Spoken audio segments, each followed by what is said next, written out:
اعوذ باللہ من الشیطان الرجیم بسم اللہ الرحمن الرحیم اللہم صلی علی سیدنا و حبیبنا و شفیعنا و کریمنا و رؤوفنا و نورنا و ملجانا و مأوانا و مولانا محمد صلی اللہ علیہ وآلہ و صحبہ و بارک وسلم یا صاحب الجمال ویا سید البشر من وجهك المنیر لقد نور القمر لا يمكن الثناء كما كان حقه بعد از خدا. بزرگ تو ایک قصہ مختصر. محترم ناظرین اکرام، السلام علیکم ورحمۃ اللہ وبرکاتہ. میں ہوں آپ کا میزبان حافظ حامد رضا اور آپ دیکھ رہے ہیں پروگرام نور ہدایت. ناظرین، جیسا کہ آپ جانتے ہیں، نور ہدایت میں ہم آپ کی ملاقات علماء اکرام سے کرواتے ہیں، جن سے ہم کرتے ہیں سوالات اور جاننے کی کوشش کرتے ہیں دین اسلام کے حوالے سے معلومات. آج کے ہمارے معزز مہمان پہلی مرتبہ وینس ٹی وی تشریف لائے ہیں اور نور ہدایت کو رونق بخش رہے ہیں. میری مراد محترم المقام جناب حضرت علامہ مولانا شمس الحسن صاحب دامت برکاتہم العالیہ. آئیے آپ کی ملاقات بھی کرواتے ہیں، پھر انشاءاللہ اپنے موضوع کی جانب بھی بڑھتے ہیں. آپ کو موضوع کا بھی بتاتے ہیں کہ آج کا ہمارا موضوع کیا ہے. السلام علیکم علامہ صاحب. وعلیکم السلام ورحمۃ اللہ وبرکاتہ. حضرت کیسے مزاج؟ الحمدللہ، آپ ٹھیک ہیں؟ اللہ کے احسان. بہت بہت شکریہ آپ کی تشریف آوری کا. یقیناً آپ کے آنے سے ہماری اس بزم میں رونق ہوئی ہے، رونق سی ہوئی ہے. ظاہر ہے علماء اکرام جب تشریف لاتے ہیں بہت خوشی محسوس ہوتی ہے. کیوں کہ یہ العلماء ورثۃ الانبیاء کا تاج پہنے علماء اکرام ہمارے سامنے موجود ہوتے ہیں رہنمائی کے لیے. اگر ان سے رہنمائی حاصل کی جائے تو یقین جانیے زندگی سنور جاتی ہے. اور ہمیں چاہیے کہ علماء اکرام کے دامن سے وابستہ ہو جائیں، علماء اکرام سے قرآن اور حدیث کے حوالے سے جاننے کی کوشش کریں، کیونکہ یہی تو ہمیں بتانے والے ہیں. اللہ نے انہیں علم عطا فرمایا. آج کا ہمارا موضوع علم کی اگر بات کی جائے تو سرکار دو عالم صلی اللہ علیہ وآلہ وسلم نے فرمایا، میں علم کا شہر ہوں، علی اس کا دروازہ ہے. اگر دروازے پر دستک دیں گے تو دروازہ کھلے گا. بغیر دستک دیے اگر آپ دروازہ کراس کر کے گھر کے اندر یا کسی بھی دفتر میں داخل ہوتے ہیں تو صاحب کو برا لگتا ہے، گھر والوں کو برا لگتا ہے کہ جناب من دفتر پہ آنے کے کچھ آداب ہوا کرتے ہیں، دستک دی جاتی ہے. تو اسی طرح سرکار دو عالم صلی اللہ علیہ وسلم نے ایک باؤنڈری لگا دی کہ میں شہر ہوں، علی اس کا دروازہ ہے. یقیناً سرکار دو عالم صلی اللہ علیہ وآلہ وسلم حضرت علی کی شان جانتے ہیں.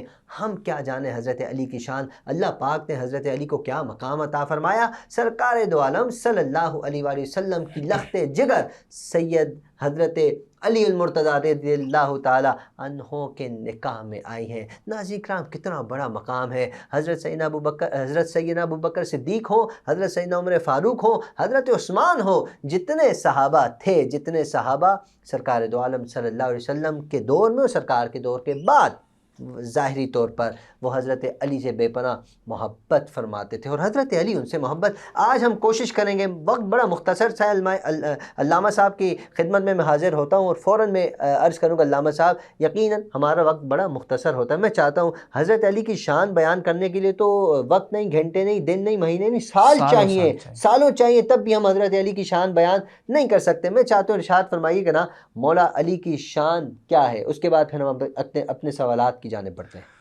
جی بالکل حامد بھائی، سب سے پہلے تو آپ کا بہت بہت شکریہ، پوری وینس ٹی وی کی ٹیم کا شکریہ. آپ کا بھی شکریہ. اللہ تبارک و تعالی اس دین کی خدمت کو اور ہمارے ذریعے سے ایک پیغام جو آگے پہنچ رہا ہے اس کا سلسلہ ہمیشہ جاری و ساری رکھے. حضرت علی رضی اللہ تعالی عنہ یا دیگر تمام صحابہ کرام علیہم الرضوان، ان کے بارے میں اللہ تبارک و تعالی نے قرآن مجید برہان رشید میں ارشاد فرمایا، بسم اللہ الرحمن الرحیم، رضی اللہ عنہ ورضوا عنہ. سبحان اللہ. اللہ تبارک و تعالی ان سے راضی اور یہ اللہ سے راضی ہو گئے. اور صحابی ہوتا ہی وہی شخص ہے، وہ خوش نصیب انسان نبی علیہ الصلوۃ والسلام کی جس نے زیارت کی ہو یا نبی علیہ الصلوۃ والسلام کی صحبت اختیار کی ہو حالت ایمان میں اور اسی پر ان کا انتقال ہوا ہو.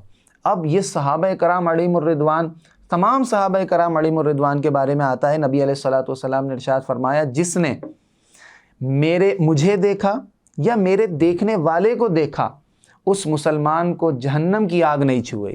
اور مولا شان، مولا کائنات حضرت علی کرم اللہ تعالی وجہ الکریم کی شان وراء الورا ہے. میں آپ کی نسب پر، آپ کے حسب پر آتا ہوں، لیکن اس سے قبل میں ایک واقعہ آپ کے ضمن میں اور اپنی ناظرین کے سامنے پیش کرتا ہوں.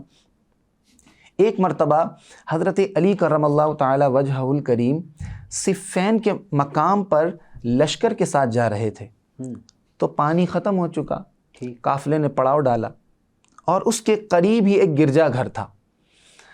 اب پانی کی تلاش جاری کہ پانی کہاں سے ملے، کیونکہ قافلہ ہے، سفر پر ہیں، جانور بھی ہیں، بچے بھی ہیں، نماز وغیرہ وضو کے معاملات ہیں۔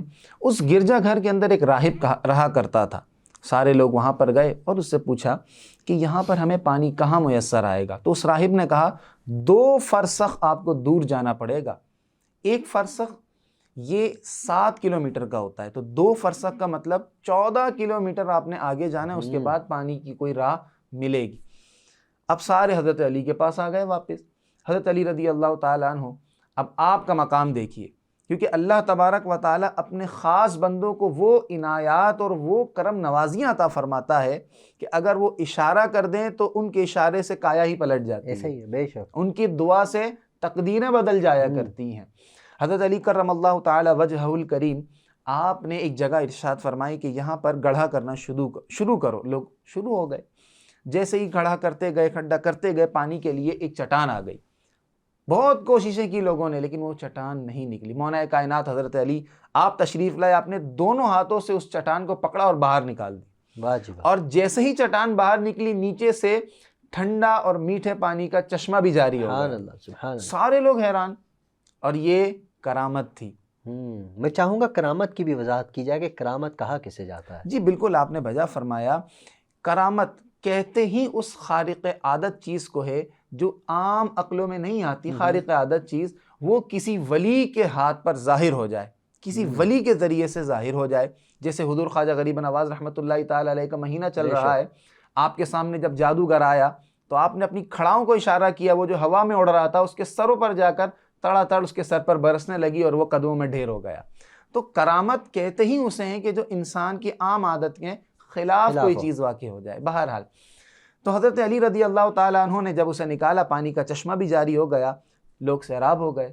اور یہ ایک بہت یونیک چیز تو تھی، لیکن اس سے یونیک چیز میں آپ کو آگے بھی بتانے لگا ہوں۔ وہ راہب بھی گرجا گھر سے سارے معاملات دیکھ رہا تھا، وہ حاضر ہو گیا حضرت علی رضی اللہ تعالیٰ عنہ کی بارگاہ میں، اور وہ کہنے لگا آپ نبی ہیں؟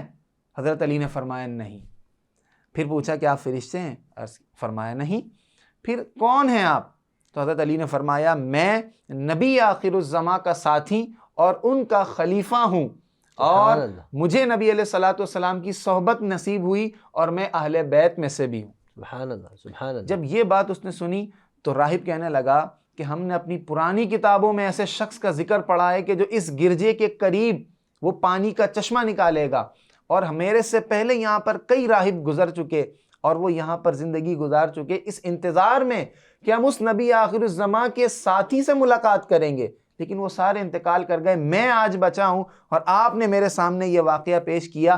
میں اس واقعے کے ذریعے سے آپ کی تصدیق کرتا ہوں کہ آپ کے نبی بھی سچے اور آپ ان کے سچے ساتھی ہیں، اور اس نے کلمہ پڑھ کر اسلام قبول کر لیا۔ اس سے اور عجیب و غریب کیا بات ہوگی کہ مولا کائنات کی شان، اور حضرت علی زار و قطار رونے لگے۔ آپ فرماتے ہیں کہ ہمارا ذکر پچھلی کتابوں کے اندر اللہ تبارک و تعالیٰ کے فضل سے آیا ہے، یہ نبی علیہ الصلوۃ والسلام کا صدقہ نہیں تو پھر اور کیا ہے۔ بے شک۔ اچھا حضرت علی کو ابو تراب کا لقب بھی دیا گیا، یہ کس کی جانب سے لقب عطا ہوا اور اس کا مطلب کیا ہے؟ یہ جی بالکل بجا فرمایا آپ نے۔ حضرت علی کرم اللہ تعالی وجہہ الکریم، آپ کی ولادت مبارکہ میں بالترتیب اس کو عرض کرتا ہوں۔ آپ کی ولادت مبارکہ مکہ مکرمہ میں ہوئی، اور نبی علیہ الصلوۃ والسلام کی عمر مبارک جب 30 برس تھی، کہا جاتا ہے، ابن عساکر وغیرہ نے بھی اس کو نقل کیا، عام الفیل کے 30 سال کے بعد حضرت علی کی ولادت ہوئی، اور عام الفیل کے 55 اس واقعے کے 50-55 دن کے بعد نبی علیہ السلام کی ولادت ہوئی تھی۔ تو اس طرح نبی علیہ السلام جب 30 سال کی ظاہری عمر مبارکہ کو پہنچے تو مولا کائنات کی ولادت ہوئی۔ حضرت علی رضی اللہ تعالیٰ عنہ کی جب ولادت ہوتی ہے، اور کیا ہی کمال واقعہ ہے، آپ کی والدہ کا نام بھی فاطمہ ہے، فاطمہ بنت اسد، اور آپ کی زوجہ جو نبی علیہ الصلوۃ والسلام کی شہزادی ہیں ان کا نام بھی فاطمہ ہے۔ حضرت علی کی جب ولادت ہوتی ہے، نبی علیہ الصلوۃ والسلام کی بارگاہ میں آپ کی والدہ لے کر آتی ہیں کہ اے اللہ کے رسول، ہمارے یہاں بچے کی ولادت ہوئی لیکن یہ آنکھیں نہیں کھول رہے، آپ ذرا دیکھیں، ملاحظہ فرمائیں۔ نبی علیہ الصلوۃ والسلام نے حضرت علی کو، کیونکہ آپ ابو طالب کے بیٹے، آپ چچا زاد بھائی لگے، نبی علیہ الصلوۃ والسلام نے انہیں گود میں لیا، اپنے لعاب دہن حضرت علی کے چشمان مبارک پر لگایا، حضرت علی نے اپنی آنکھیں کھول دی، اور سب سے پہلے جو چہرہ ان کے سامنے تھا وہ چہرہ والضحیٰ تھا، وہ چہرہ رسول اللہ تھا، حضرت علی رضی اللہ تعالیٰ عنہ. اور اسی وجہ سے آپ کو کرم اللہ تعالی وجہہ الکریم بھی کہا جاتا ہے.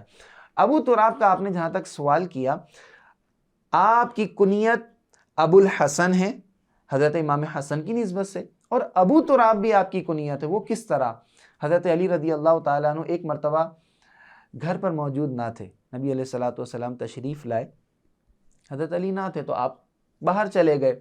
جب آپ آگے لے جاتے ہیں، تشریف آگے لے جاتے ہیں، تو نبی علیہ الصلوۃ والسلام نے دیکھا مولا کائنات آپ مٹی کے ٹیلے پر لیٹے ہوئے ہیں، اور اس وقت حضرت علی کے چہرے بدن پر سے کچھ جو ہے وہ چادر ہٹ گئی، تو اس وقت مٹی آپ کے جسم پر لگی ہوئی تھی. تو نبی علیہ الصلوۃ والسلام نے انہیں محبت سے فرمایا قم یا ابا تراب، کھڑے ہو جائیے اے مٹی والے. تو اس وقت سے آپ کو یہ لقب ابو تراب پڑ گیا. حالانکہ حضرت علی، آپ کا جو نام ہے علی، یہ آپ کے والد صاحب نے رکھا تھا، اور ابو الحسن صاحبزادے کی نسبت سے، اور ابو تراب رسول اللہ نے لقب عطا فرمایا، کنیت عطا فرمائی، اور اسد اللہ بھی عطا فرمائی. حضرت علی فرماتے ہیں کہ سب سے زیادہ جو مجھے اپنا نام پسند ہے وہ رسول اللہ کا تحفہ ابو تراب ہے، سب سے زیادہ مجھے اس سے محبت ہے. حضرت علی رضی اللہ تعالیٰ عنہ آپ کی وہ شخصیت ہے، آپ نے نبی علیہ الصلوۃ والسلام کے زیر سایہ تربیت پائی، کبھی آپ نے کسی بت کو سجدہ نہیں کیا. مزید آگے چلیں تو حضرت علی کرم اللہ تعالی وجہہ الکریم کے متعلق یہ بھی آتا ہے کہ آپ نے بے شمار غزوات میں، جتنے بھی غزوات آئے نبی علیہ الصلوۃ والسلام کے ساتھ، اس میں آپ نے شرکت کی، چاہے بدر ہو، چاہے وہ احد ہو، چاہے وہ خندق ہو. اور اس کے بعد مزید آگے چلیں تو حضرت علی کرم اللہ تعالی وجہہ الکریم، حضرت عثمان غنی رضی اللہ تعالیٰ عنہ کی جب شہادت ہوتی ہے، تمام صحابہ کرام علیہم الرضوان نے مولا کائنات کی ہاتھ پر بیعت کیا، اور آپ خلیفہ چہارم ہیں، آپ زوج بطول ہیں، اور آپ کے صاحب زادگان کی تو کیا شان ہے، وہ جنتی نوجوانوں کے سردار ہیں. حضرت علی کرم اللہ تعالی وجہہ الکریم، آپ کے بارے میں آتا ہے حدیث مبارکہ کے اندر کہ آپ گھوڑے کی ایک رکاب پر جب ٹانگ رکھتے اور دوسری پر جب آپ رکھتے تو اس اتنے سے وقت کے اندر آپ پورے قرآن کی تلاوت فرما لیا. قرآن سے محبت ہمارے اصحاب کے اندر، اور بالخصوص خلفائے راشدین کے اندر، آج ہم اپنے اوپر یہ غور کرتے ہیں، بالخصوص ناظرین، کہ ہم نے جو واقعہ حضرت علی رضی اللہ تعالیٰ عنہ، جو سیرت آپ کی ہم سن رہے ہیں، اس سے کچھ نکات تو حاصل کریں، کچھ پوائنٹس اور کچھ سبق تو حاصل کریں. وہ صحابہ کرام علیہم الرضوان قرآن سے بڑی محبت کیا کرتے. آج ہمارا حال کیا ہے؟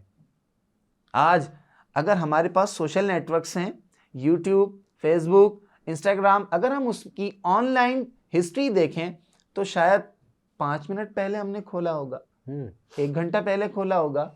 اگر دوسرا اکاؤنٹ ہے انسٹاگرام میں تو وہ شاید 2 گھنٹے پہلے ہم نے کھولے ہوں گے. لیکن افسوس کے ساتھ یہ کہنا پڑتا ہے کہ ہم نے قرآن وہ لاسٹ ٹائم کب کھولا، اسے ہم بھی بہتر جانتے ہیں اور آپ بھی بہتر جانتے ہیں. تو ہمیں اس پر ضرور توجہ کرنی چاہیے کہ قرآن لاسٹ رمضان میں ہم اس سے آن لائن ہوئے، حالانکہ یہ اللہ تبارک و تعالیٰ کا ایسا بہترین کلام ہے کہ جو بھی پریشانی ہے آپ قرآن مجید برہان رشید. تو جو بھی صحابہ ہوں یا ہمارے خلفاء ہوں یا اولیاء ہوں، ان کے نزدیک سب سے زیادہ محبت اللہ اس کے رسول کی تھی، اور وہ قرآن سے محبت کیا کرتے تھے. اچھا حضرت، ایک سوال اور ذہن میں آ گیا کہ حضرت علی کرم اللہ وجہ الکریم جن کے بارے میں کہا جاتا ہے کہ اسلام پہلے لانے والوں میں سے ہیں، تو ایک روایت میں حضرت سیدنا ابوبکر صدیق رضی اللہ تعالیٰ، یہ نسبت کی باتیں، پیار کی باتیں، کون پہلے لایا کون دوسرے نمبر پر لایا، لیکن کہیں یہ سنا جاتا ہے کہ وہ بچوں میں، کہیں یہ سنا جاتا ہے کہ وہ بڑوں میں. میں چاہتا ہوں اس کی بھی وضاحت فرمائیں. بالکل آپ نے درست فرمایا کہ کچھ روایتوں کے اندر ہے کہ حضرت ابوبکر صدیق رضی اللہ تعالیٰ عنہ پہلے ایمان لائے، اور کچھ میں ہے کہ مولا کائنات حضرت علی ایمان لائے. یاد رکھیے گا، اس کی اہل علم نے